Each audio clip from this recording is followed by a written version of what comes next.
هل تعلم أن حضارة الآزتك كانت واحدة من أعظم حضارات أمريكا الوسطى؟ لكن وراء قوتها وعظمتها كانت تخفي أسراراً وطقوساً غامضة. الآزتك عبدوا آلهة عديدة، ولكل إله طقوسه الخاصة.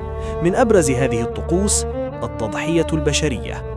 كانوا يعتقدون أن دماء البشر تحافظ على توازن العالم وتجعل الشمس تشرق كل يوم. عاصمة الآزتك تينوتيتشتيتلان كانت مدينة رائعة في وسط بحيرة، مع معابد ضخمة وشوارع منظمة. ويعتقد بعض الباحثين أن تصميم المدينة يحمل رموزاً سماوية وأسراراً لا يفهمها إلا الكهنة. لم يقتصر الأمر على الحرب والطقوس، بل كان الآزتك خبراء في الفلك والزراعة.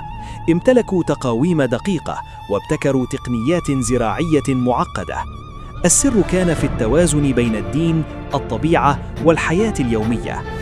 حضارة الآزتك قوة، غموض وسحر، وما زالت أسرارهم مخفية بين صفحات التاريخ.